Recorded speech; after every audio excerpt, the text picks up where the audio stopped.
You are turning in 10 minutes of BPTV News, brought to you by Binh Phuoc television station and newspaper, and with you with the latest news for today. Binh Phuoc steps up new style rural area building. Binh Phuoc bolstering international cultural cooperation exchange. Vietnamese Minister of Foreign Affairs met with Secretary General of the Organization for Economic Cooperation and Development in Paris. Ambassador praises the role of United Nations Development Program for Vietnam's development path.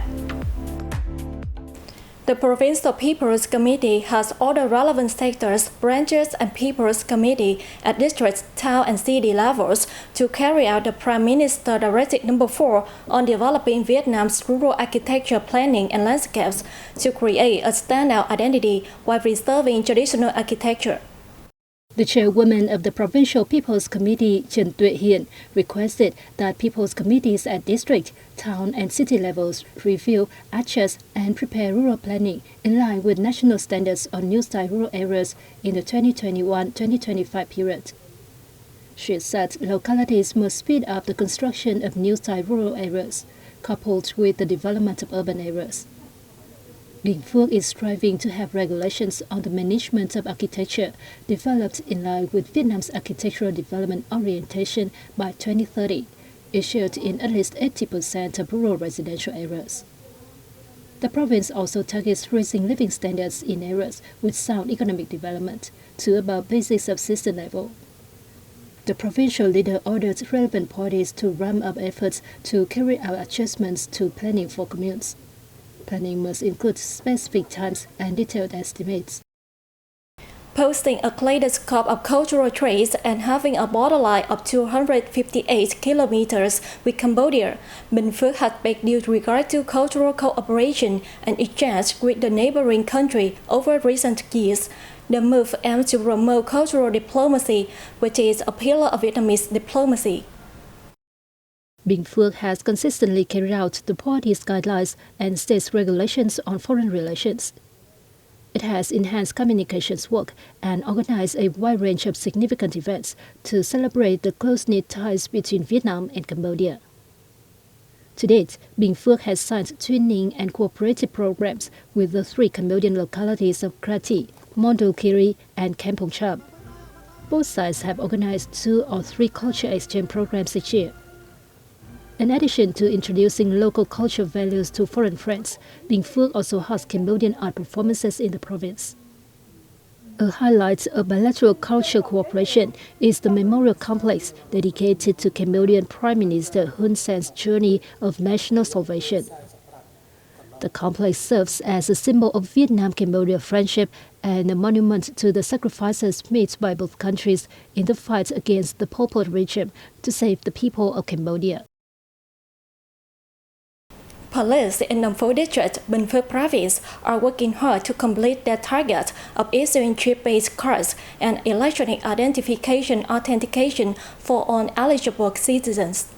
As of June 2nd, chip-based identity cards and Level 2 electronic identification or EID authentication have not been issued to some 2,900 people, most of whom are old and disadvantaged. The police have come to local people's houses to collect their information and carry out procedures to issue chip-based identity cards and EID. They are striving to complete the issuance of the cards and authentication for local residents by July 15th and for people with temporary residence by July 20th.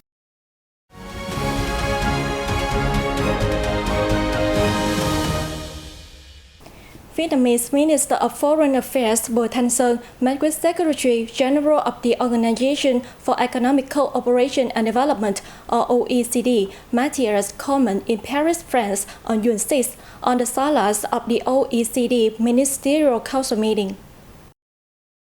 Minister of Foreign Affairs Bùi Thanh Sơn spoke highly of the truthful cooperation between Vietnam and the OECD.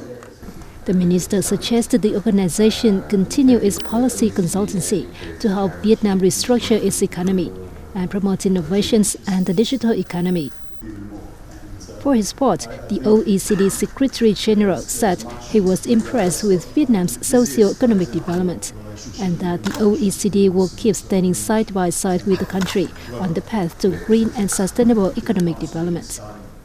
He also agreed to coordinate with the country to properly prepare for the second OECD Southeast Asia Ministerial Forum, which will be held in Hanoi in October at the initiative of Vietnam.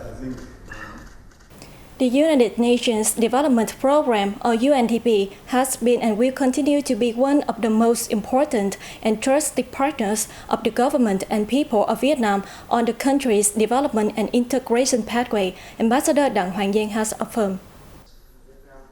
Ambassador Zhang made the remarks while addressing an interactive dialogue between the UNDP Executive Board and UN member states held in New York on June 6, on the occasion of the 45th anniversary of the Vietnam-UN relations. As a speaker at the meeting to share Vietnam's success story, Zhang pointed out challenges facing the country, as well as its achievements over the past time, such as those in COVID-19 prevention and climate action, among others. These results could not be possible without the support of its trusted partners, especially the UNDP, the Vietnamese diplomat noted. At the dialogue, representatives of the UNDP and countries highly valued Vietnam's achievements in post-pandemic economic recovery, as well as its strong and effective partnership with UNDP in different aspects of sustainable development. An international conference that combines the initiatives of creative urban, cultural convergence and industries, the SECON 2023, took place in Ho Chi Minh City on June 7th. The conference, the second of its kind, offered opportunities for Vietnam and the Republic of Korea to participate in the smart city and blockchain industry, as well as build a network of businesses from the two countries. With a favorable geographical position, large population, and fast economic development, Ho Chi Minh City has full potential to develop into a smart and sustainable city. Local officials said, however, to turn potential into reality, the city needs support, and the Republic of Korea is one of the important partners with rich experience in building smart cities. Ho Chi Minh City aims to build a smart and modern city, and Thủ Đức City was selected to deploy initial solutions, through which lessons have been drawn. The Ministry of Agriculture and Rural Development has sent a working group to China's Guangxi and Yunnan provinces to seek measures to promote the trading of agro, forestry and fisheries products between Vietnam and China. According to the Ministry of Agriculture and Rural Development, 70% of Vietnamese agricultural products are exported to China through border gates in Guangxi and Yunnan. The two Chinese localities agreed with the Ministry of Agriculture and Rural Development on the need to connect the farm produce supply chain after COVID-19 pandemic is controlled. They will organize an annual meeting with Vietnam in November to review and evaluate their cooperation outcomes in a year and seek orientations for cooperation in the following year. The Chinese economy has shown strong recovery with GDP growth reaching 4.5% in the first quarter of this year. The neighboring country has high demand for Vietnamese agroforestry fisheries products. They also agreed with Vietnam's proposal to form an association of agricultural businesses of Vietnam and Guangxi, and another of Vietnam and Yunnan, aiming to build sustainable agricultural supply chains. Vietnam's traditional cuisine fascinated foreign friends at the International Bazaar held at the United Nations headquarters on June 6. The annual event aims to strengthen ties between member countries and raise funds to support the UN's activities and humanitarian projects. This year's bazaar saw nearly 100 booths showcasing handicraft products and traditional cuisines of UN member countries. The Vietnamese mission brought ceramic, lacquer, brocade and silk products to the event, along with traditional dishes like spring rolls, sesame donuts, and iced milk coffee to the event. According to Ambassador Đặng Hoàng Giang, head of the permanent delegation of Vietnam to the UN, joining the event, we have promoted the good values of the country and people of Vietnam to the international community, especially the diplomatic missions in New York. That is the end of our bulletin today. To watch this news, you can download BPTV Go or visit our website and YouTube channel. Thanks for staying with us and see you next time.